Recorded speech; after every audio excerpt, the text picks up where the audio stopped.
Magandang umaga mga kahuan, narito na ating ulat panahon ngayong araw sa Pilipinas. Narito nang lagay na ating panahon ngayong araw nga ng Lunes, January 13, 2025. Sa ating latest satellite images, makikita natin wala tayong minomonitor na anumang low pressure area at maging bagyo sa loob at labas ng Philippine Area of Responsibility. Base nga sa mga pinakahuling datos natin for this week, medyo malit pa rin chance ang magkaroon tayo ng bagyo. Pero ang shear line o ito yung banggaan ng malamig na hanging amihan at maiinit na easterlies ay magdadala pa rin ng maulap na kalangitan na may mga pag-ulan partikular na makikita nitong mga kaulapan sa may bahagi ng Bicol Region, Eastern Visayas, sa Mimaropa at lalawigan ng Quezon. Mag-ingat sa mga potensyal na mga biglaang pagbaha at pagguho ng lupa sa mga nabanggitang lugar na naapektuhan ng shear line.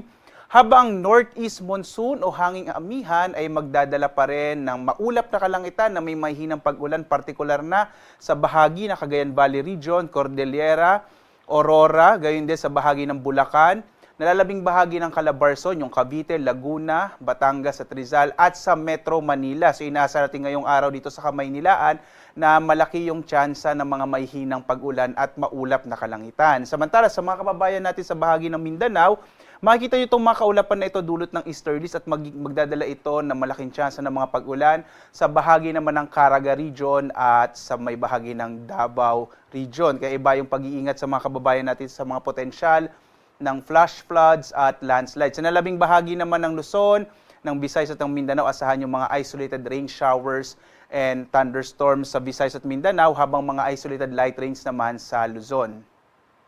At dito nga sa Luzon, inaasahan natin ngayong araw ang malaking tsansa ng mga pag-ulan sa bahagi ng Bicol Region, gayon din sa Mimaropa at lalawigan ng Quezon, dulot nga yan ng shear line, habang ang bahagi naman ng Cagayan Valley, Cordillera, Aurora, Bulacan, sa nalabing bahagi ng Calabarzon, yung Cavite, Laguna, Batangas at Rizal at itong Kamaynilaan ay inaasahan natin na magkakaroon ng maulap na kalangitan na may mahinang sa katamtamang mga pag-ulan, dulot ito ng hanging amihan.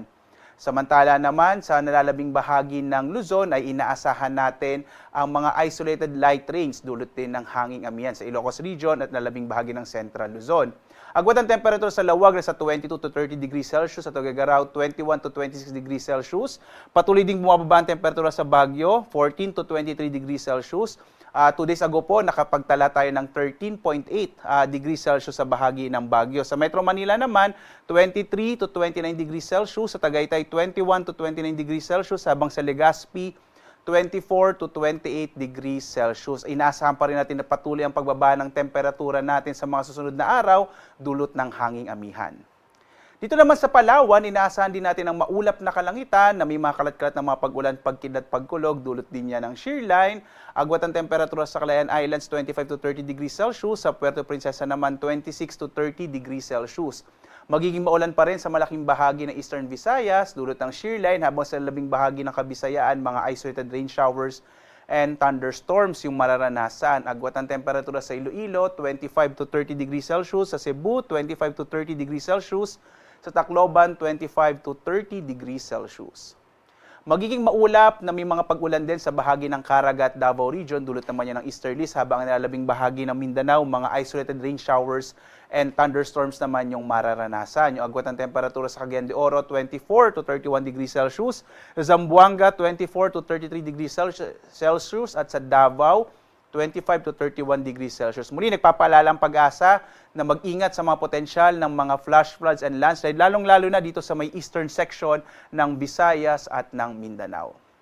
Bukas nga, inaasahan pa rin natin ang tuloy-tuloy na mga pag-ulan sa bahagi ng Bicol Region at sa Quezon Province. Kaya mag-ingat again sa mga posibilidad ng landslides and flash floods. Habang pagdating ng araw ng Miyerkules, magiging maulan pa rin sa bahagi ng Quezon Province. At posible namang mabawasan yung mga pag-ulan sa Bicol Region pagdating ng araw ng Miyerkules hanggang Huwebes.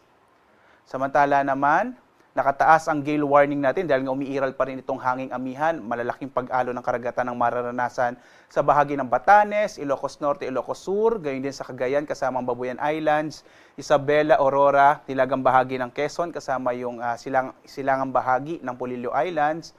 Gayon din nakataas ang gale warning sa Camarines Norte, hilagang bahagi ng Camarines Sur, hilagat silangang bahagi ng Catanduanes, silangang bahagi ng Albay, ng Sorsogon, Gayun din ang bahagi ng Northern Samar at malaking bahagi ng Eastern Samar. Makikita nyo itong mga lugar na mayroong pumpula ay magiging maalon yung karagatan. Kaya iwasan mo ng pumalaot yung mga maliliit na sakyang pandagat. Lalong-lalo na yung mga maliliit na mga bangka sa bahaging ito ng ating kapuluan dahil magiging maalon yung karagatan. Ito'y dulot ng hanging amihan. Samantala naman, ang araw natin ay sisikat mamayang 6:25 na umaga at lulubog, ganap na 5:45 ng gabi.